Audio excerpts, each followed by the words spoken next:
Merci Jésus. Notre Père qui es aux cieux, numéro combien? 58. Matthieu chapitre 6, 9 à 12, il est écrit, je vais lire au nom du Seigneur Jésus. Matthieu chapitre 6, le verset 9 à 12. Vous êtes là?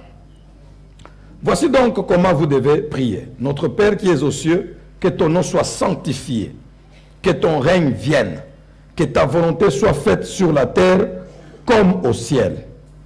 Donne-nous aujourd'hui notre pain quotidien.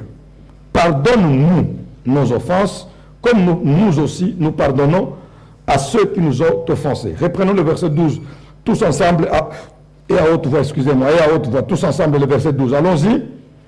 Pardonne-nous nos offenses, comme nous aussi nous pardonnons à ceux qui nous ont offensés. Alléluia.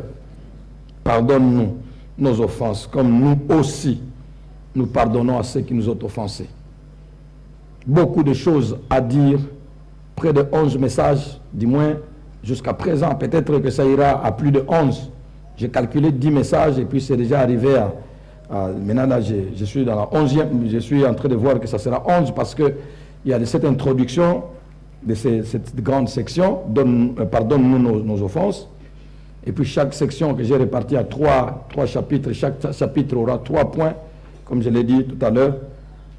Ça nous donnera beaucoup de messages. J'aimerais que vous puissiez tout suivre et tout comprendre. Votre vie et votre éternité est en train de se jouer dedans. Je vous assure, frère. Je vous assure, sœur. Pardonne-nous nos offenses, comme nous aussi nous pardonnons à ceux qui nous ont offensés. L'enseignement, je reprends quelques phrases qui ont été déjà dites le dimanche passé. L'enseignement, et ça devait nous accompagner, s'il vous plaît. Il faut que vous ayez ça en tête, afin que vous ne puissiez pas prêter intention, ou vous ne puissiez pas comprendre à tort, comprendre de travers. L'enseignement sur le pardon des offenses ne sera ni une licence à la pratique du péché, ni sa condamnation légaliste. Est-ce que vous avez écrit tout ça? Écrivez, vous devez retenir ça. Nous devons retenir ça. Vous entendrez un jour à la télé, à l'internet, en ligne, je ne sais pas où, sur quelle base. Vous rencontrerez des prédicateurs dans le bus et ils viendront chez vous à la maison. Parce qu'ils viennent, ils frappent, ils viennent vous leur ouvrir les portes. Ils entrent pour enseigner. Qu'au moins que tu aies une idée. Quiconque viendra te parler du pardon du péché, t'enseigner, comprends déjà dans la tête que l'enseignement véritable de la Bible sur le péché, sur le pardon du péché, ne peut être ni une licence à la pratique du péché, ni sa condamnation légaliste. Autrement dit, ce n'est pas un visa, une autorisation, péché comme vous voulez, la grâce existe, le pardon existe. Ce n'est pas non plus une loi de sanctification absolue, sans laquelle, comme tu ne peux pas, alors tu n'es pas chrétien, tu n'es pas enfant de Dieu. Ni sa condamnation légaliste. La deuxième phrase était, cet enseignement nous apprendra plutôt comment le pardon des péchés contribue pour vivre dans la crainte de Dieu. J'ai aimé le verbe contribuer dans ce contexte. Contribuer. Vous savez, pour faire un ensemble qui donne un résultat, vous devez avoir des éléments composés. Voilà. Et la crainte de Dieu est une composition, une compilation d'éléments. L'un des éléments à l'intérieur, c'est le pardon des péchés. Sans le pardon des péchés, la crainte de Dieu ne tiendra pas dans nos vies. C'est ce que ça veut dire. Alléluia. Sans le pardon des péchés, la crainte de Dieu ne tiendra pas dans ta vie. Et tout à l'heure, nous allons comprendre de quel péché, des péchés de qui il s'agit. C'est formidable de faire l'étude de la parole de Dieu de cette manière-là. Je vous assure, c'est bénissant. Alléluia. Donc, la crainte de Dieu, le pardon des péchés n'est pas la crainte de Dieu. Le pardon des péchés vient contribuer à notre crainte de Dieu. Alléluia. Vient parfaire. Vous allez voir comment les Écritures sont parfaites. Vous savez, ça va parfaire. Ça va faciliter la crainte de Dieu. Alléluia. Merci Seigneur. Qui veut marcher dans la crainte de Dieu? Tu as besoin du pardon des péchés. Comme élément. Merveilleux Seigneur. Cet enseignement nous apprendra plutôt comment le pardon des péchés contribue à vivre pour vivre dans la crainte de Dieu. Ainsi, dans cette section, notre enseignement nous propose des chapitres et des points qui nous en donneront une idée générale. J'ai posé la question au premier culte. Il est dit, dans cette section, notre enseignement nous propose des chapitres et des points qui nous aideront, qui nous donneront une idée générale, qui nous en donneront une idée générale. J'ai dit A remplace quoi? Enseignement. Pour avoir une idée générale, nous devrons étudier et comprendre des chapitres et des points qui nous sont proposés, n'est-ce pas? Nous aurons 3 grands chapitres et nous aurons dans chaque chapitre 3 points. Ainsi, comme je l'ai réparti, moi, le Seigneur est souverain, il pourra ajouter ou retrancher. Alors, les principaux chapitres de cet enseignement, que nous propose cet enseignement sont, nous parlons des chapitres, les points viendront avec chaque chapitre. Les principaux chapitres sont 1. Les offenses des enfants. Dites offenses des enfants. Ou péché des enfants. Les amis, répétez, péché des enfants. D'accord. Je n'ai pas dit péché des bébés, péché des enfants. Premier chapitre, les offenses des enfants. Deuxième chapitre, très important, les péchés des autres. Le péché des enfants, offense des enfants, il est dit, pardonne-nous nos offenses. Ce sont les offenses de quelqu'un d'autre. Ce sont nos offenses. Nous pouvons dire, chacun met, au lieu de mettre nous, nous disons moi, n'est-ce pas? Oui. Pardonne-moi mes offenses. Ce n'est pas, là, nous ne sommes pas au niveau des péchés des nôtres. Et puis, il ajoute en disant, comme nous pardonnons aussi à ceux qui nous ont offensés. Là, ce n'est plus le péché de ceux qui parlent. C'est le péché des autres. Mais la comparaison qu'il y a là, comme nous pardonnons, entraîne le 3e chapitre qui dit la raison de pardonner. Donc nous aurons 3 chapitres très importants. Des questions qui viendront mercredi ou je ne sais pas quel autre jour doivent tenir compte de tout ça. Nous y allons progressivement. Vous allez voir comment Dieu nous éclairera. Donc, les principaux chapitres de cet enseignement sont les offenses des enfants, les péchés des autres et la raison de pardonner. Alors nous entamons le premier chapitre qui concerne les offenses des enfants. Notez bien, suivez-moi à partir de maintenant, s'il vous plaît, suivez-moi très bien. Les offenses des enfants est une vérité biblique indéniable, enseignée par le Seigneur Jésus lui-même. Les offenses des enfants est une vérité biblique indéniable. Indéniable signifie quoi? Qu'on ne peut pas nier. Et c'est déjà bien. Les péchés des enfants, les offenses des enfants dans la Bible est une, ça ne donne pas. Et puis que j'écris ou que je ne crie pas, ça ne donne pas, je ne m'entends pas bien, donc il faut crier. C'est pas bon. Ok. Les offenses des enfants est une vérité biblique, indéniable. J'ai dit biblique parce que ça est dans les Écritures. On n'a pas ramassé ça. Indéniable, ça est dans les Écritures et ça ne peut pas être nié. Alléluia. Église du Seigneur, vous êtes avec moi? Frères et sœurs, vous êtes passés par cette église pour apprendre. Profitez-en. Je vous assure, mes frères, ce que je vous dis, je l'ai appris. Et le Seigneur me l'a aussi et surtout enseigné. Ce sont des choses dont nous avons besoin pour la maturité chrétienne. Beaucoup de gens, leur vie chrétienne est chétive parce que ce n'est pas qu'ils n'aiment pas Dieu. Mais après avoir accédé à l'amour du Seigneur, quels enseignements ils ont reçus? Parce que notre amour pour le Seigneur a besoin de ces enseignements pour les rendre féconds. Voilà. J'ai béni le Seigneur d'être passé par une église où les serviteurs s'efforçaient à prêcher la parole et en profondeur. J'ai connu beaucoup de frères qui aimaient le Seigneur, et même dans le ministère jusqu'à présent. Je connais beaucoup de pasteurs qui sont avec nous dans le ministère. L'appel, vous le voyez clair et net. Ils sont appelés. Mais quand vous voyez quelques lacunes dans leur vie, les lacunes n'est pas au niveau de l'appel, les lacunes se trouvent au niveau de quel père qui les a encadrés. Frères et sœurs, Paul pouvait dire que moi, j'ai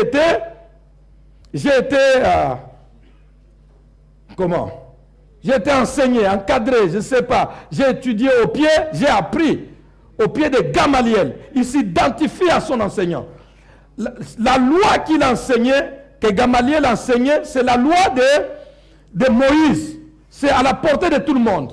Mais auprès de Gamaliel, ce n'est pas tout le monde qui est passé. Et comme Gamaliel est réputé, Paul peut dire, la loi nous l'avons tous, mais moi je l'ai pris auprès de tels messieurs respectés chez vous.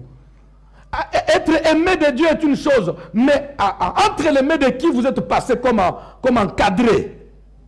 Je bénis Dieu de m'avoir donné cet homme. Puisse le Seigneur faire de moi aussi ce que cet homme était pour quelqu'un. Faire de moi pour quelqu'un ce que cet homme était.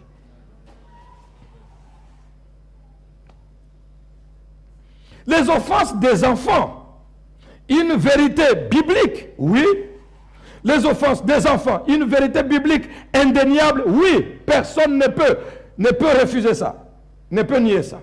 Enseigné par Jésus lui-même, oui. Alléluia. Ces offenses, notez, ces offenses sont évoquées au verset 12. C'est au verset 12 que nous avons lu ensemble. Il est écrit, pardonne-nous nos offenses comme nous aussi nous pardonnons à ceux qui nous ont offensés. C'est au verset 12 que les offenses des enfants sont mentionnées. Mais ces offenses trouvent leur compréhension dans notre lecture dès le verset 9 de notre texte.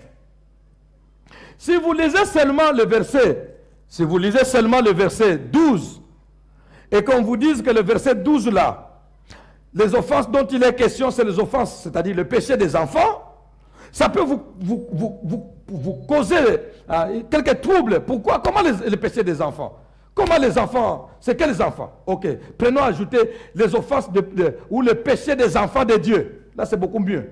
C'est exactement ce que je devais dire. Je me suis arrêté aux enfants. Je devais compléter les offenses des enfants de Dieu. Le péché des enfants de Dieu. Déjà, le fait de dire le péché des enfants de Dieu, ça sort déjà doctrinalement, ça sonne mal aux oreilles. Tu dis que ce sont des enfants de Dieu, puis tu parles de leur péché. Non, non. Ça sonne mal aux oreilles. C'est au verset 12 que les offenses sont mentionnées. Et c'est à partir du verset 9 que leur compréhension, c'est à partir du verset 9 que nous comprenons que les péchés qui sont mentionnés au verset 12 sont les péchés commis par quels enfants? Les enfants de Dieu. Les péchés qui sont évoqués, les offenses qui sont évoquées au verset 12. C'est par le verset 9 que nous comprenons que ces péchés-là, ce n'est pas le péché des païens, c'est le péché des enfants de Dieu qui sont au verset 12 là. Je pense que c'est sérieux, vous êtes avec moi. Merci Seigneur. À partir du verset 12, vous entendrez le Seigneur Jésus dire, quand vous priez, dites, notre Père qui est aux cieux. Il parle à qui? Il parle aux 12 disciples qui sont autour de lui, qui lui ont dit que Seigneur, enseigne-nous à prier. Ok, comme vous voulez que je vous enseigne à prier, asseyez-vous. Il s'assoit et il commence à les enseigner.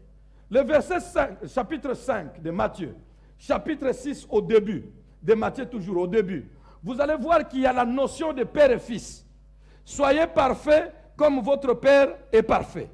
Si vous faites ce que tout le monde fait, quelle est la différence entre vous et tout ça? Faites du bien à ceux qui vous font du mal et vous serez les fils de votre Père. Tous les chapitres 5 et le chapitre 6 au début, Jésus a communiqué suffisamment aux disciples la notion qu'en moi, Dieu est votre Père. Et tous les enfants autour de lui tous les disciples savaient qu'en Jésus-Christ, ils sont enfants de Dieu. Pourquoi? Parce que la Bible dit et clairement, Jésus, parlant de Jésus dans Jean, et puis Jésus sous forme de la parole, elle est venue chez les siens, et les siens ne l'ont point reçu. Jésus est venu en Israël, et en Israël, on ne l'a pas reçu. Mais en Israël, quelques-uns qui l'ont reçu, et qui croient en son nom, il leur a donné le pouvoir de devenir enfants de Dieu. Tout ça, là, les disciples savaient que c'est nous. Les autres l'ont rejeté, mais nous l'avons accueilli. Et quand nous l'avons accueilli, nous avons cru en lui. Et comme nous avons cru en lui, il nous a donné le pouvoir de devenir enfants de Dieu. Et c'est pourquoi maintenant il parle de votre Père, de vous. De votre Père, de vous. Et puis quand ils vont demander, enseigne-nous à prier, il leur dit comment la prière devait se faire. Vous êtes avec moi? Et puis il dit, quand vous priez, dites, notre Père. Ils savent que c'est nous, enfants de Dieu, qui prions notre Père. Ils sont conscients. La question de la relation Dieu et les enfants, c'est déjà réglé. C'est votre Père et ils sont sûrs. Alléluia.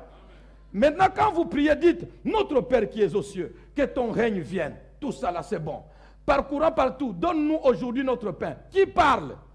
Ceux qui ont dit notre Père, ils savent que c'est nous qui prions et Dieu est notre Père. C'est les mêmes personnes qui continuent à parler. Notre Père, que ton nom soit sanctifié. Notre Père, que ton règne vienne. Notre Père, que ta volonté soit faite sur la terre comme au ciel. Notre Père, donne-nous aujourd'hui notre Père quotidien. Notre Père, pardonne-nous. Ah! Comment ça? Notre Père, nous sommes des enfants de Dieu. Comment va-t-il nous pardonner?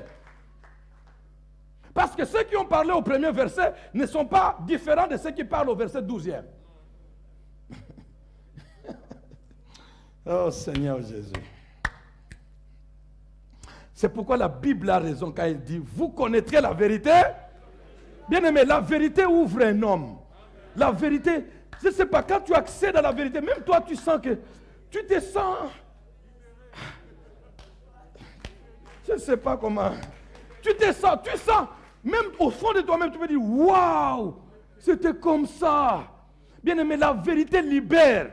Mon peuple périt parce qu'il lui manque la connaissance. Mais quand quelqu'un a la connaissance, et les Français disent qu'un homme averti, donc celui qui a la vérité a la valeur de deux personnes. La vérité augmente en puissance, en capacité, en force, en connaissance. La vérité, quand vous l'avez, bien aimé, demandez la sagesse au Seigneur. Ne demandez pas seulement l'intelligence pour distinguer à l'université, c'est bon. Ne demandez pas seulement l'intelligence pour savoir créer des choses sur la terre, c'est bon. Tout ça, là, nous en avons besoin. Demandez l'intelligence au Seigneur pour comprendre la parole de Dieu. Vous allez voir ce que ça va vous apporter. Ce sont ceux qui ont commencé par notre Père. Ce sont eux les mêmes personnes qui vont dire, pardonne-nous nos offenses. C'est là que nous comprenons que les offenses qui sont évoquées au verset 12e sont les offenses des enfants de Dieu qui ont commencé à appeler leur Père depuis le verset 9. Es-tu enfant de Dieu? Es-tu enfant de Dieu? Tu as déjà loué Dieu et sanctifié son nom? Tu as déjà cherché sa volonté ici? Tu lui as déjà demandé le pain? Tu as les péchés à lui demander pardon? Ah, maintenant parce que vous êtes enseigné, hein? Merci Seigneur. Alors, notez, comment expliquer? C'est la question que je me suis posée moi-même. Vous aussi, vous pouvez vous poser cette question.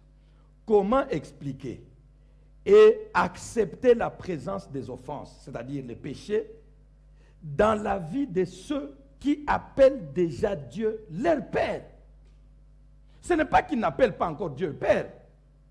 Parce qu'on ne peut pas appeler Dieu Père si vous avez encore vos péchés. Non. La Bible est claire. Qui sont ceux qui appellent Dieu Père? Ce sont ceux qui ont, reçu Jésus alors que les autres l'ont rejeté et ils l'ont reçu. 2, ils ont cru en lui. 3, il leur a donné le pouvoir de devenir enfants de Dieu. Donc, ils sont passés par ces étapes. Les uns abandonnent, moi je prends Jésus. Je crois en lui. Deuxième étape, je crois en lui. Troisième étape, parce que je l'ai reçu lui et je crois en lui, lui me donne. Vous voyez, croire c'est moi, recevoir c'est moi, mais le pouvoir de devenir enfant de Dieu, c'est lui. Ce n'est pas moi qui me donne le pouvoir de devenir enfant de Dieu. Non, je ne me proclame pas enfant de Dieu dans le vide. C'est lui qui me donne le pouvoir de devenir enfant de Dieu. Comment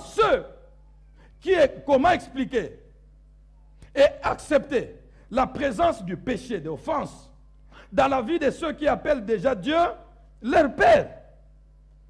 Mes amis, je vous en suis et je vous en supplie, ça c'est quelque chose de sérieux.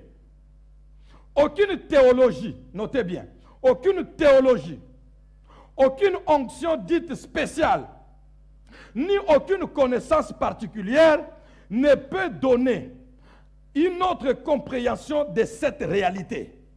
Aucune. Vous rencontrerez des hommes intelligents, sages, des hommes bibliquement instruits, des hommes des théologiens. Il y en a qui se frappent la poitrine. Un jour, je pose la question dans une salle de classe de l'Institut biblique, je pose la question à un professeur. Pourquoi ça se passe de telle manière au lieu que? Alors, ça l'avait compliqué ou quoi, je ne sais pas. Mais il me regarde et il se fâche dans la salle de classe. Il dit, Mouehou, moi je suis un théologien, Mouehou. Tu veux jouer avec moi, je suis un théologien.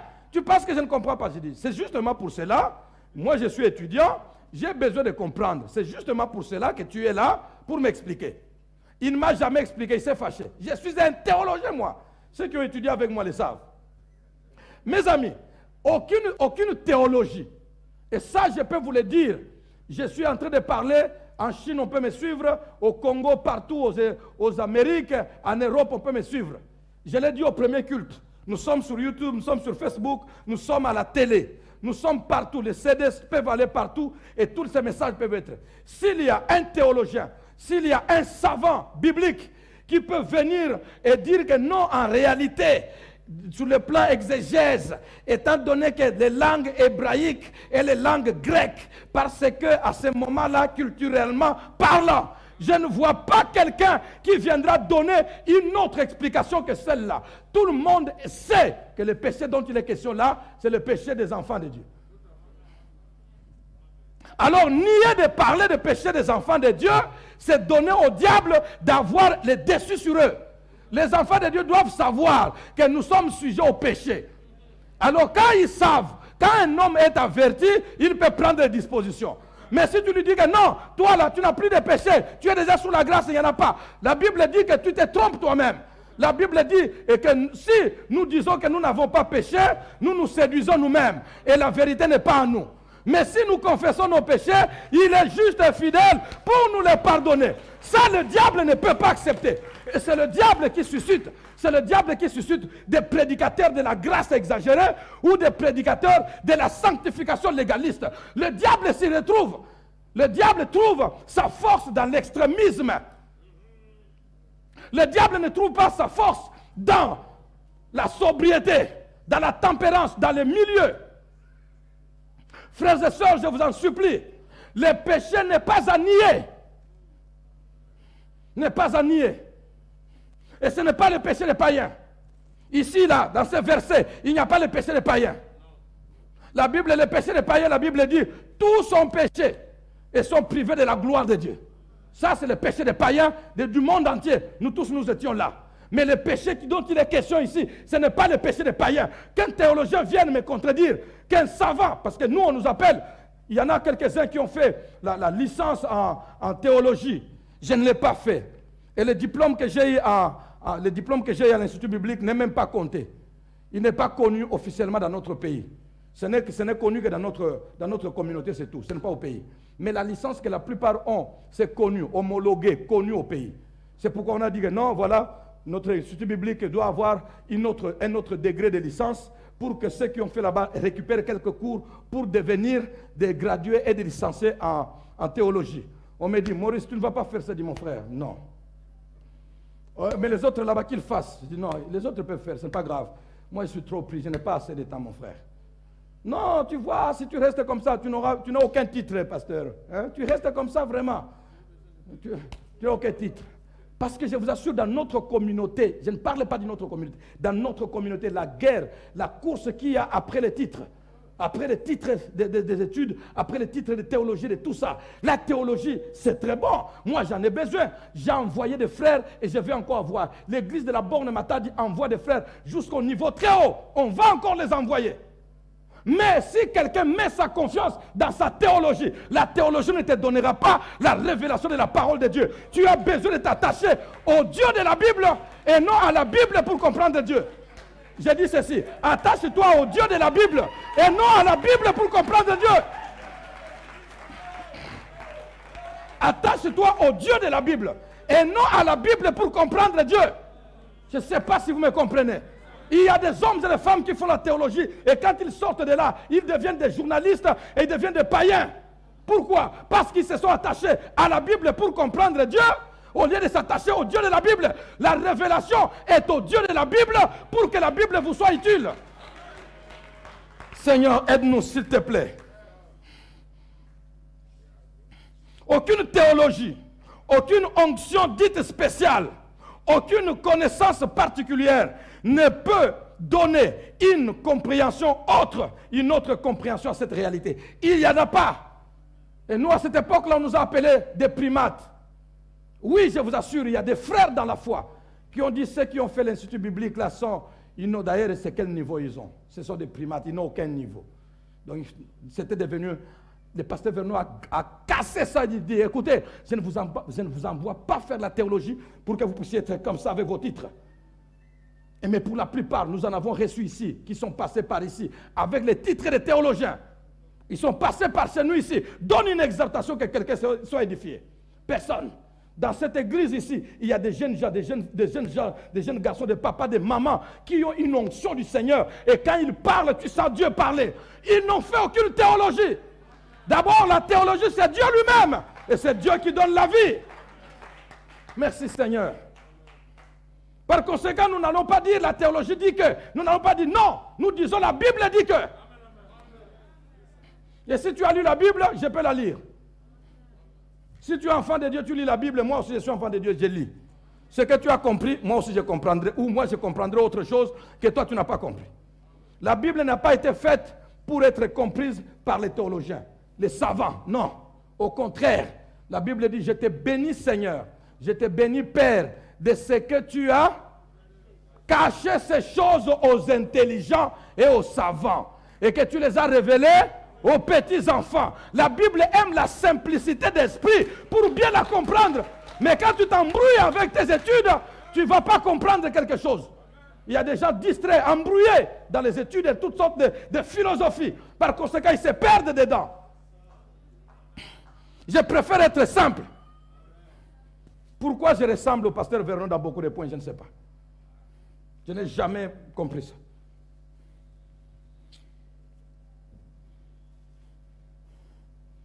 J'avais la possibilité, même pour faire la théologie là, j'ai fait les tests. Moi que vous voyez ici, j'ai fait les tests d'admission à la théologie. Et puis on vient dire que non, les autres ici n'ont pas satisfait, ils peuvent... Le test sur la Bible, hein. Vous voyez la Bible que je prêche là? Sur la Bible, là, on te dit, Marie, comment que ça s'est passé avec Joseph et tout ça. J'ai fait. On a osé te dire, ah! C'est maintenant que je comprends que Dieu n'a jamais voulu. Jamais voulu. Mais les enfants que j'enseigne, moi, ils vont là-bas, bazui. Moussentaba que vous voyez là-bas, il est intelligent à un niveau. Et Moussentaba, tout ce qu'il fait comme travail, il vient me demander, pasteur, ici j'ai fait quoi? Tout son travail, ce frère est bon et humble. Tout son travail, il vient dire, pasteur, et ils ne savent pas là-bas que moi. Et puis ils se comprennent, ah, mais toi comment tu connais Acte, tu connais bien. Il dit, non, nous c'est enseigné dans notre église. Donc avant la théologie ici, je suis enseigné. Moussentaba distingue à un niveau élevé à cause de ce qui s'est passé ici. Bon, moi qui suis le maître de Moussentaba, donc il y a des choses, quand Dieu a refusé, hein, ne forcez pas, parce que Dieu, frère, je vous assure, écoutez, sincèrement parlant, si j'étais parti faire la théologie au Togo, je reviens, sincèrement, dans cette ville, beaucoup de gens diraient non, cet homme-là, théologie salié penza. Nzamba boya, que l'onction travaille. Ah Dieu. Ça peut encourager un homme pour dire, ah non, non, non, non, non. Ce n'est pas ça. La formation nous en aurons, mais ce n'est pas la formation qui nous font ou qui nous fait.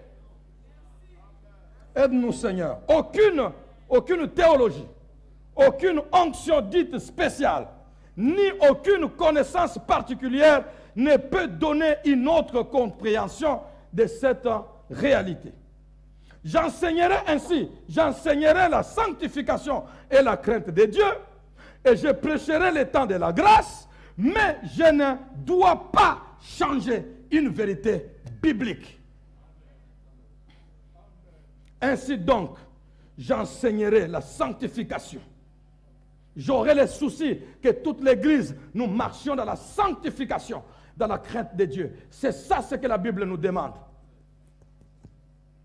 J'enseignerai la sanctification et la crainte de Dieu. Et je prêcherai le temps de la grâce. Mais je ne dois pas changer une vérité biblique. Si je dis comme ça, les gens vont commencer à beaucoup pécher parce qu'ils sauront que le pardon est là. Donc, je ne parle plus de ce pardon, je parle de la sanctification. Un point net. Je minimise le pardon, j'accentue la sanctification. Elle devient légale. Ou alors, je minimise la sanctification, j'accentue la grâce. Ça devient prétexte de vivre selon la chair. Ça entraîne la mort. L'enfant de Dieu, le vrai, il ne va ni dans une extrémité, ni dans une autre. Il reste selon ce qui est écrit. Vous avez compris que le péché qui est dedans, ce n'est pas le péché des païens, c'est le péché des enfants de Dieu. Ça, si nous en avons honte de parler des péchés des enfants de Dieu, le diable va en profiter. Mais le Seigneur lui-même n'en a pas eu honte. Il a parlé librement. Vous allez voir comment le Seigneur a fait ça. Écoutez. Un jour, Jésus a autrement enseigné la notion de péché des enfants de Dieu. Notez bien. Un jour, Jésus a enseigné autrement.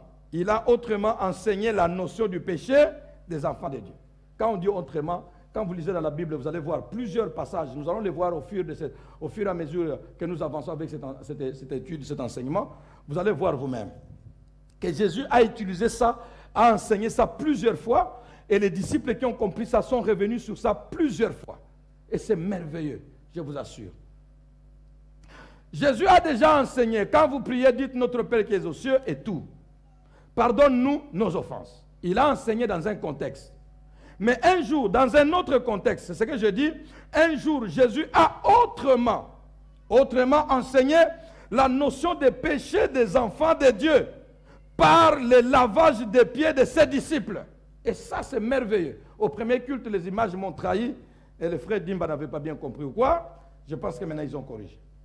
Nous avons des images là de lavage des pieds. Jésus lave les pieds des disciples. Ça, vous avez déjà tous connu ça. Jean, chapitre 13, vous allez voir comment, à partir du premier verset jusqu'au verset, surtout le verset 8, le verset 7, 8, 9, 10. Jésus lave les pieds des disciples. Et c'est merveilleux.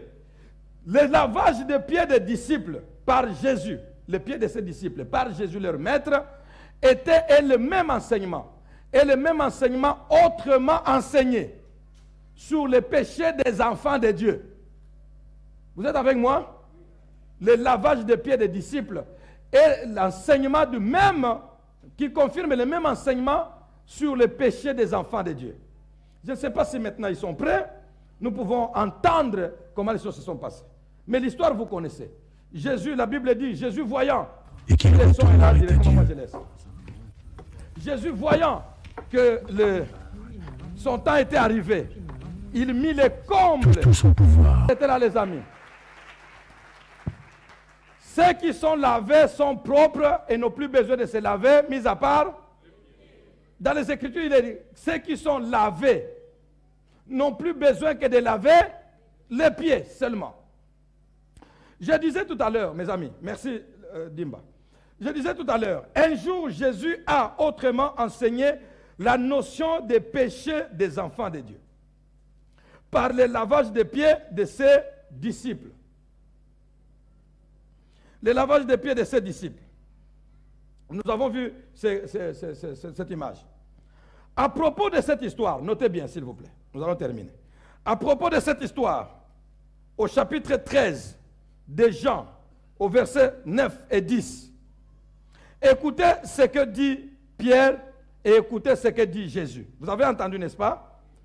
Pierre dit, Seigneur, non, tu ne me laveras pas les pieds seulement, mais tu me laveras aussi. Dans ce cas, lave-moi aussi les mains, la tête, c'est-à-dire le corps entier. Lave-moi le corps entier. Et Jésus dit quoi? Ça, c'est ce que Pierre dit. Et Jésus dit quoi? Celui qui est lavé n'a besoin que de laver les pieds pour être pur entièrement. Nous avons là un maître et son disciple, mais ils ont des philosophies différentes. Frères et sœurs, c'est là que j'aimerais que vous me compreniez. Est-ce que Pierre, c'est un faux serviteur? Non. C'est un serviteur vrai de Jésus. Mais à ce moment-là, ils ont des points de vue différents, des compréhensions différentes sur le même sujet du pardon des péchés des enfants. Pierre a une compréhension, Jésus a une compréhension qu'il veut enseigner, et Pierre comprend a une autre compréhension. Simon-Pierre dit non seulement les pieds, mais encore les mains, la tête, c'est-à-dire le corps entier. Jésus dit, celui qui est lavé n'a plus besoin que de laver seulement les pieds. Notez, la compréhension de Pierre est claire. Soit je suis entièrement propre, ne me lave pas les pieds. Il a refusé, non? Toi, tu ne peux pas me laver les pieds. Tout est OK, tu ne peux pas me laver les pieds. Soit je suis entièrement propre, je n'ai pas besoin de laver les pieds. Soit alors, ne me lave pas seulement les pieds, lave-moi aussi le corps entier. Soit alors, mon corps entier est sale. Pour Pierre, soit je suis entièrement propre, soit je suis entièrement sale. L'intermédiaire, pour moi, je ne comprends pas ça. Mais pour Jésus, Jésus lui dit, il montre qu'à un moment donné, on peut trouver une tache au pied d'un homme lavé. Cette compréhension-là, Pierre n'en a pas. Et cette compréhension-là, plusieurs serviteurs n'en ont pas. Plusieurs enfants de Dieu n'en ont pas. Je ne changerai pas ce que Jésus a dit. Jésus montre qu'un homme déjà lavé, parce qu'il est au milieu de ce qu'il appelle enfants de Dieu. Dieu est déjà leur père, n'est-ce pas? Ils sont lavés. Ils étaient lavés quand? Quand ils avaient cru. Et là, nous avons notre tableau que nous comprenons nous tous. Nous avons notre tableau qui nous aide beaucoup. Ils sont tous des enfants de Dieu. Après Adam, tout est tombé dans ce chaos. Et puis, parmi les descendants d'Adam, Jésus vient et il dit, si vous croyez en moi, les uns les rejettent. Ceux qui n'ont pas reçu, ils restent comme ça. Et les autres ont cru en lui. Et ils sont ramenés à l'usine. Si quelqu'un est en Christ, il est une nouvelle créature. Les choses anciennes sont passées. Les choses anciennes, là, sont passées. Il redevient une nouvelle créature, comme tu étais avant. Et il ressort de l'usine, là. Pierre est ici, avec tous les 12. Ils sont là-bas, avec Jésus. Ils sont passés par ici, et ils sont là. Mais ceux qui ne sont pas passés par là sont restés. Lui, il est là-bas. Ce sont des enfants de Dieu. Pour Jésus, pour Pierre, soit tu es comme ça, soit tu es comme ça. Pour lui, il n'y a pas d'intermédiaire. Mais pour Jésus, tu as été comme ça, je t'ai lavé, tu es devenu comme ça. Mais en étant comme ça, tu es sur la route. Sur la route, il y a la poussière. Comme il y a la poussière, de temps en temps, va au garage. C'est le lavage des pieds. On te lave, Pierre dit, non, non, non, ne me lave pas les pieds. Si c'est comme ça, lave-moi le corps entier. Pour Pierre, si ici ça ne va pas, je rentre là-bas. Pour Jésus, là-bas, c'est une fois. Alléluia. Là-bas, c'est une fois. Tu es enfant de Dieu, bien-aimé. Je ne sais pas si tu comprends. Tu es enfant de Dieu. Ne permets à personne, s'il a vu les pieds sales, de te dire que tu n'es pas enfant de Dieu à cause des pieds sales. Tu es enfant de Dieu, tu ne rentreras plus là-bas. Tu n'as pas besoin de recevoir à nouveau le Seigneur. Non. Le Seigneur, on le reçoit une seule fois. Mais au garage, on peut aller plusieurs fois. Mais la philosophie d'aujourd'hui, si tu es comme ça, tu es un païen. Et si tu es sorti du garage, tu es sorti de l'usine, tu es propre.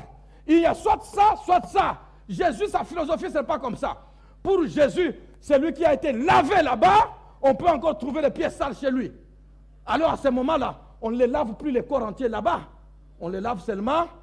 Alors, parce que le lavage des pieds n'exige pas d'aller à la rivière pour te plonger. Quand il dit lave-moi les corps entiers, on va te plonger comme à Pierre toi aussi. On t'a déjà plongé avant. Mais maintenant, c'est le lavage. Le lavage a seulement besoin d'un peu d'eau aux pieds. C'est pourquoi ce n'est plus l'usine, maintenant c'est le garage. L'usine est loin, le garage est plus près. Seigneur, va au garage. Et puis tu vas au garage, tu reviens. Et tu circules encore. Les pieds se salissent. Ne rentre pas à l'usine. Va encore au garage. Frères et sœurs, je ne sais pas si vous comprenez ce que je comprends. Après avoir compris la parole du Seigneur telle que je comprends là, ata satanaye, nama pinga naye, baye, bakozonga sima. Vous avez déjà entendu ça? Un enfant de Dieu averti à ce niveau-là, il ne peut plus être bougé par le diable. Tu n'es pas enfant de Dieu, tu n'es pas d'ailleurs, tu es un païen. Non seulement par le diable, mais aussi par des frères et sœurs. Des frères et sœurs. Depuis que tu as vu les péchés de ton frère là, tu les considères comment? Depuis que tu avais vu les péchés de ton frère, tu l'as considéré comment? Aujourd'hui, c'est un païen. Tu l'as fait fuir de l'église. C'est un païen. Bon, et toi, depuis que tu t'es converti, ça fait combien de temps? 20 ans. Ok. À 20 ans, tu crains Dieu? Oui. Comment crains-tu Dieu? Oh non, j'applique le pardon. D'accord. Le pardon, c'est-à-dire le garage. Le pardon est seulement pour toi, pas pour ton frère. Le garage nous appartient nous tous. C'est le garage de Dieu. C'est celui qui est dans les besoins qui va au garage. Plus tard, je vous montrerai ça. Il y a de ceux qui peuvent aller au garage une fois. Mais Dieu dit que les autres peuvent aller au garage même 7 fois. Le même jour, au garage. Ah, il peut même garagiste à l'objet. Ah, papa. Il peut aucun garage, mais qu'on sort. Dis-toi aussi, ta voiture là, essaye de garder la voiture. Accident à gauche, accident à droite, à tout moment, garage, à tout moment. Tu conduis mal. Ne conduis pas ta voiture comme ça. Il y a les garages, mais la voiture est un bien qu'on garde propre. Ne conduis pas ta voiture comme ça. Tu m'entends? La voiture de ta vie, ne la conduis pas comme ça. Il y a les garages, mais on respecte la voiture. Tout en respectant la voiture, vous allez vous lever le matin. Moi, je me suis déjà réveillé le matin. La voiture était bien. Tu te réveilles au matin. Les gardiens te disent, oh, mais mon papa, mon pépé Kitty. Et qui t'a Est-ce que j'ai fait quelque chose? Rien. Mais mon pépé Kitty. J'ai fait quoi? Oh non, comme pépé Kitty. C'est pas grave. Continuons. Mon pépé c'est Kitty et toi tu vas avec. Tous ceux qui conduisent savent que c'est mon pépé Kitty. Qu'est-ce qui va se passer si tu roules avec?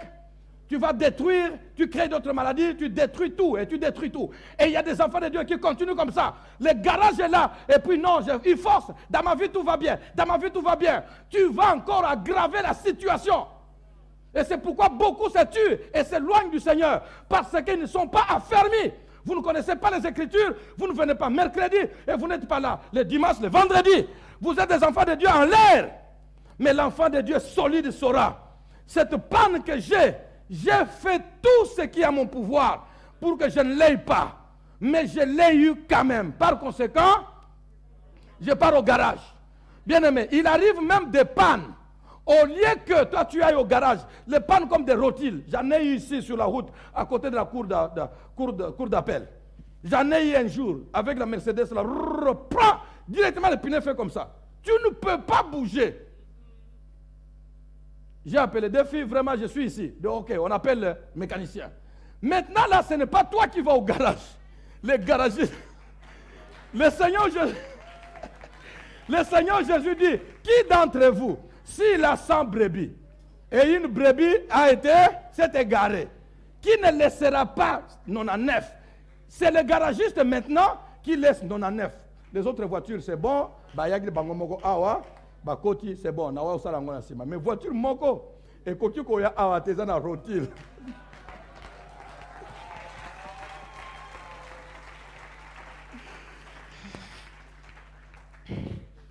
Il y a des cas comme ça, les garagistes se déplacent. Bien-aimés,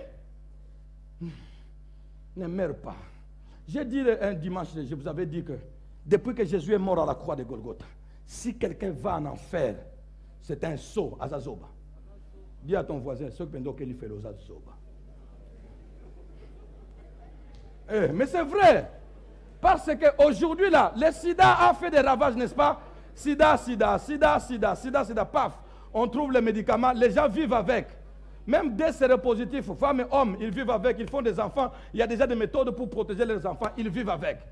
Et puis tu vas voir quelque part, oh non, il y a un abisso vraiment, il y a un abisso. Ah, mais il y a un abisso, qu'est-ce qui se passe? Oh, il y a un abisso dans le sida. Mais sida, c'est dans qui c'est, il y a un abisso à Boyanae. Ah bon? Il y a un abisso à Zoba. Sida va couper l'angle sous. Il y a un abisso à Zoba. Si tu vois quelqu'un qui part en enfer, alors que Jésus a déjà et l'usine pour recréer, et le garage pour entretenir, quelqu'un va en enfer à Zoba. Et moi, je ne serai pas un insensé. Le diable vient me tromper. Tu es un pécheur. Non. Pécheur, je suis. C'est pour cela que Jésus est mort. Mais depuis qu'il est mort, moi, j'ai changé de vie. Tu ne peux plus aller en enfer.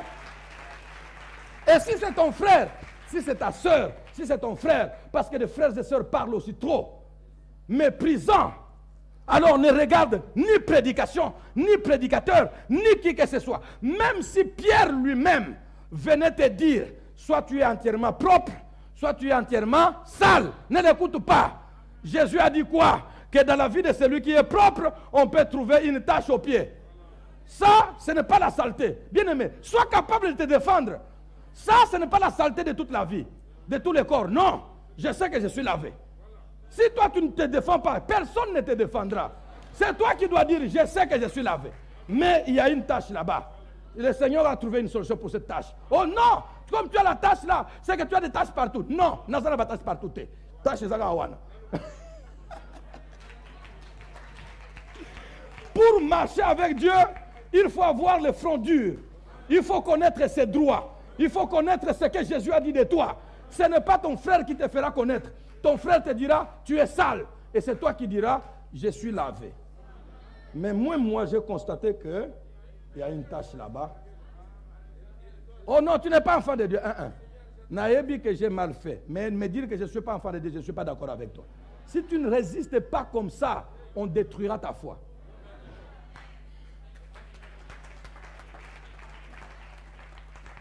Je termine par cette petite phrase que Jésus a prononcée. Jésus dit, Pierre dit, Seigneur, tu ne me laves pas les pieds. Je dois te laver. Ce que je fais maintenant, tu ne comprends pas. Bientôt, tu les comprendras. Non, mais tu ne laves pas les pieds. Ok, d'accord. Si je ne te lave pas les pieds, tu n'auras pas de part. Si je ne te lave pas les pieds, notez bien, si je ne te lave pas les pieds, tu n'auras pas de part avec moi. Ça serait un. De deux. Pierre lui dit, maintenant lave-moi le corps entier. Il dit non, c'est lui qui a été lavé, n'a plus besoin que de laver les pieds. Je ne sais pas pourquoi l'exemple était tombé très bien dans le pied. Parce qu'au désert déjà, quand il marche avec des sandales au désert, là-bas c'est la poussière aux pieds. Le corps entier est lavé, mais les pieds se salissent. De temps en temps, on lave. Vous entrez dans une maison de telle, il y a déjà les serviteurs à la porte. C'est ça la coutume de là-bas, n'est-ce pas? Les serviteurs à la porte avec les bassins et avec les sumes. Et puis, tous les visiteurs qui entrent là-bas, ils enlèvent leurs sandales, les serviteurs les lavent les pieds et puis ils entrent dans la maison. Si vous devez aller de maison en maison pour prêcher l'évangile, c'est que dès que vous sortez de cette maison, vous récupérez les sandales, vous regagnez le désert. Pour arriver à l'autre maison là-bas au milieu, ici le désert a déjà sali les pieds. C'est le sens du garage. Là-bas on va une fois, mais au garage de temps en temps. Parce que tu entreras dans une maison, ça te pousse, dans une maison, tu sors, tu laves les pieds, tu sors de là pour aller dans une autre maison, tu salis encore. Comme tu es sur la circulation, de temps en temps les pieds seront sales. Et ça c'est très important. Mais maintenant écoutez ce que Jésus dit à Pierre. Que si je ne te lave pas les pieds, parce que tu es déjà entièrement lavé, mais si je ne te lave pas les pieds, tu n'auras pas de part avec moi. Ça m'a fait qu'un au cœur. C'est-à-dire, nous pouvons facilement accepter, nous accepterons, nous comprendrons qu'une jeune fille avorteur ou avorteuse, je ne sais pas, qu'un jeune homme qui avorte à gauche, à droite, tricheur, occultiste, homosexuel, un jeune homme homosexuel, une jeune fille lesbienne à l'œil nu, un jeune garçon qui est prostitué, un jeune homme prostitué, une jeune femme prostituée, ivrogne, un homme ivrogne qui boit et tout ça. Là. Il est connu au port comme un véritable corrupteur partout. Tout le monde sait, c'est notoire ce qu'il fait. Tout le monde peut dire, celui-là s'éloignait du Seigneur. C'est tout à fait normal. On le voyait déjà dans ses actions. Ce qui est très difficile qui m'a touché ici, c'est qu'un homme qui a été entièrement lavé puisse perdre sa part auprès de Jésus par une tache à son pied. Quel gâchis! Entièrement lavé, Jésus le confirme. Mais si je ne te lave pas ces pieds-là, tu n'auras pas de part avec le Seigneur. La part tout entière, c'est perdre par la tâche. Il dit oui. Tu es lavé tout entier, mais si la tâche-là, je ne la lève pas, tu perds la récompense de tous les lavages que tu as connus. C'est là que c'est plus difficile. Beaucoup d'entre nous, ce que nous présentons aux autres, c'est quoi? C'est notre lavage du corps entier. Et ce que les autres ne voient pas, c'est quoi? C'est notre tâche. Et c'est pourquoi je dis pourquoi la Bible parle seulement du pied. Ok, c'est le désert et tout ça, c'est le pied qui touche le sol. Mais aussi, je peux me dire, c'est le pied qui est souvent caché. Nos souliers cachent bien. Tel que je suis là-bas, c'est que je suis. Les ongles sont coupés, sont sales, sont propres, sont comment? Personne ne voit, c'est bien embelli. Mais la tâche qui est là-bas peut annuler toute la propriété qui est ici. Et la plupart des fois, ce sont des tâches connues. Non, des tâches invisibles que nous gardons tous, chacun de nous. Sa tâche. Si ton péché, si ta tâche était connue, tu ne parlerais pas comme ça de ta sœur. Mais ta tâche n'est pas connue. Elle, son péché est à l'oreille, c'est connu. Au front, c'est connu. On voit ça. Mais toi, c'est la tâche au soulier, au pied. Personne ne voit. Ce n'est pas la propriété du corps qui fait défaut. C'est la tâche que tu as là qui t'amènera loin du Seigneur. À qui as-tu déjà parlé? Devant qui as-tu enlevé tes souliers pour dire c'est bien caché. Et la plupart ici, on aimerait que tout le monde connaisse son problème, sauf le pasteur. Pasteur Ayebate. Ce pasteur Ayebi, au bébé, sa réputation n'en est pas pasteur. Parce que quand tu as la réputation, quand le pasteur ne sait pas ce que tu es, réputation ne les a bien. Mais quand Dieu, qui sait qu'est-ce que tu es, là tu as la bonne réputation. Entre Dieu et votre pasteur, vous craignez qui? La plupart d'entre vous ici, vous ne pouvez pas me parler de vos défauts. Parce que le pasteur, comment il va me considérer? Je vais te considérer comment? Sinon, tu es considéré comme une vraie enfant de Dieu, un vrai enfant de Dieu qui sait réagir par rapport aux tâches que nous avons. Celui qui n'a pas de tâches et celui qui ne reconnaît pas ses tâches est plus en danger, et malheureux, plus malheureux, je voulais dire, plus malheureux que celui qui reconnaît ses tâches. Moi, je respecte un enfant de Dieu qui sait reconnaître ses torts et qui sait s'humilier.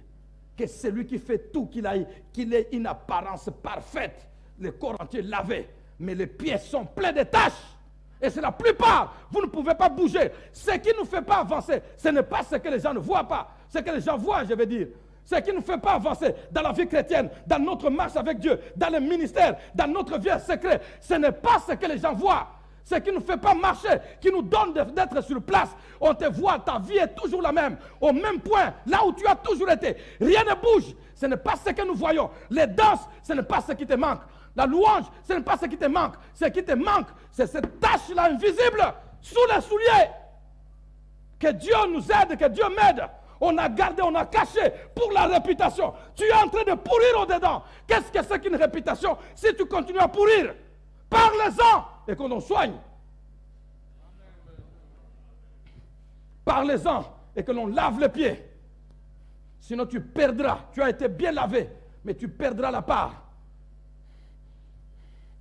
J'ai vu beaucoup de gens, des serviteurs qui sont avec nous, des enfants de Dieu, plusieurs. Et là, j'ai spécialement un exemple, nous terminons par là, qui m'a toujours vraiment touché et c'est très adapté. Ça concerne l'un de nos serviteurs et qui dirige même une extension parmi nos extensions. Au début, jeune homme, il aime le Seigneur, zélé. Il aime le Seigneur et c'était merveilleux. Il est là avec nous à l'église et je le connaissais personnellement. Et puis un jour, un mardi, il vient là en trompe. Nous étions encore au petit bureau là. Tout petit comme ça, nous étions tous là-bas. Tout petit. Il vient là-bas. Son tour arrive. Ah, Je les vois entrer dans mon bureau, s'effondrer en pleurant. Non, pasteur, pas comme ça. Non, non, pas moi. Non. Il bouge les chaises, il bouge là-bas, tout ça. Qu'est-ce qui se passe? Pasteur, mon frère, qu'est-ce qu'il y a? Pasteur, pas moi, non. Non. Pasteur, je te dis là, tout de suite, là, je viens de coucher avec une fille à la maison. Ça ne fait même pas encore 1 heure, je viens de là. Pas moi, non. Je dis, Seigneur, à ce moment-là, je ne sais pas si vous étiez à ma place, qu'est-ce que vous auriez fait? J'étais dominé par deux sentiments. Un plus grand sentiment et un plus petit. Le premier petit sentiment, le plus grand, j'étais content dans mon cœur de voir qu'un enfant de Dieu se sent très mal à l'aise devant l'acte qu'il vient de poser. J'ai dit, ça, c'est positif. J'étais content dans mon cœur. Mais maintenant, le petit autre sentiment là, c'est corrigé. J'ai dit, mon frère, tu ne peux pas faire ça. Comment c'est arrivé? Non, n'ose plus jamais ça. D'accord. Mais dans mon cœur, ça m'a montré que cet homme n'est pas un païen.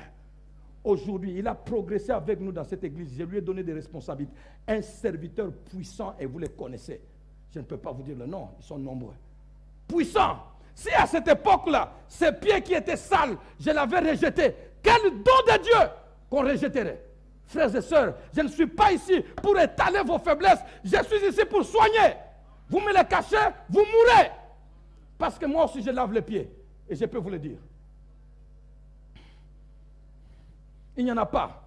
Les péchés dont nous parlons là-bas, c'est les péchés pas des païens, mais les péchés des enfants de Dieu. C'est que chaque enfant de Dieu lave les pieds quelque part, à un moment ou à un autre. Mais ne cachez pas des tâches que personne ne connaît sous les pieds pour au nom de votre respectabilité. Vous n'êtes pas un surhumain. Baissons-nous dans la prière.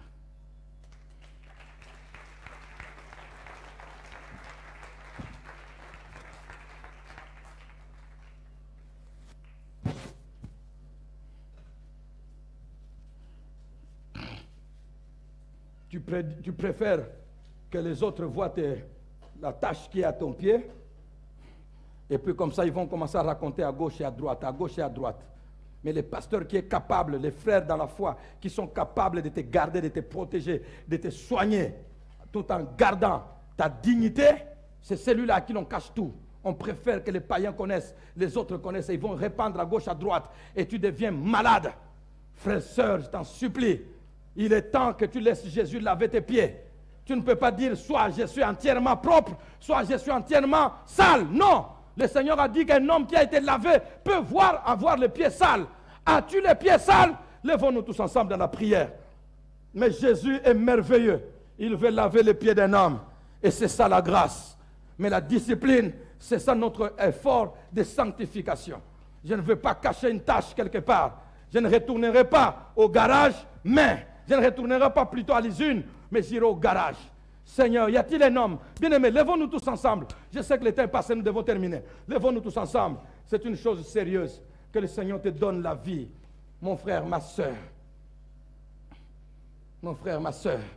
Je peux t'appeler mon frère. Et sans avoir peur. Même si tu as un peu de poussière, je peux t'appeler mon frère. Je peux t'appeler ma soeur. Alléluia. Élevons nos voix, parlons au Seigneur.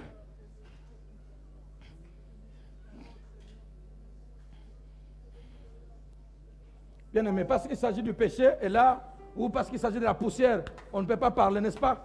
Parlez, bénissez Jésus. Il dit, heureusement que tu sais laver le pied. Moi, comme ça, je serai où? Heureusement qu'il y a la possibilité de laver le pied. Tu m'as déjà lavé entièrement, mais le pied, de temps en temps, ça se salit. Qu'est-ce que je serais devenu? S'il n'y avait pas de garage, qu'est-ce que moi vous serez devenu? Oh Seigneur notre Dieu. Si ton église est dirigée par Pierre dans cet état, tu es perdu.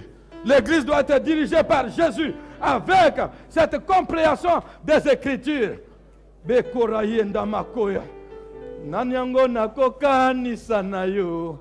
Nalikolo awanase. Pona katia motema nanga. Je ne connais qu'un seul amour. Nzambe oyo andima komikaba. Komipesa mobimba. Nzamba ndima komipesa mobimba. Alléluia. Quand quelqu'un a déjà été touché, quelqu'un a déjà été lavé et qu'il a encore été lavé aux pieds, la joie qu'il aura. Massia Bolingo. Ah, j'aurais voulu que nous entendions ces chants. Le temps nous fait défaut. Massia Bolingo. Alléluia. Il ne m'a ni jugé, ni condamné. Mais Koracheka Makoye. Merci Jésus. Merci Jésus. Moi non plus, je ne te juge pas. Va et ne pêche plus. Gorakea Makanta Yakera. Les pieds se lavent. Bien-aimé, les pieds se lavent. Prends courage. Si tu as été torturé, si tu as été, je ne sais pas, humilié, insulté, si tu as été vilipendé, dis-toi, j'ai donné ma vie à Jésus, les pieds se lavent. Et prends et mets du sérieux dans ta vie. Que ta voiture ne soit pas toujours en panne. Tout le monde est debout. Mais s'il y a quelqu'un qui a vraiment besoin d'une prière particulière, qu'il lève la main. Nous sommes debout, mais levez la main. Les yeux fermés. Vous avez vraiment besoin d'une prière particulière. Ce message vous a touché à un niveau ou à un autre. Soyez affermis. Merci Seigneur. Ton peuple est là, très nombreux. Prends chacun. Prends-nous. Si Pierre était parti avec cette doctrine-là, partout, et qu'il nous est arrivé, nous serions perdus. Et aujourd'hui, il y en a beaucoup qui perdent les autres avec des doctrines tout à fait strictes et tout à fait légalistes. Nous ne sommes pas les partisans de la grâce exagérée, prétexte de vivre selon la chair. Nous ne sommes pas les partisans de la sanctification légaliste. Nous croyons que quelqu'un qui a été lavé doit marcher dans la crainte de Dieu. Mais dans sa vie, la poussière peut intervenir au désert et il aura besoin de laver les pieds, d'aller au garage. C'est pourquoi ces hommes et les femmes subsistent. Ce sont des hommes et des femmes lavés, relavés aux pieds, qui sont les bénédictions des autres. Que toute la gloire te revienne, notre Dieu, au nom de Jésus. Amen. Que le Seigneur vous bénisse.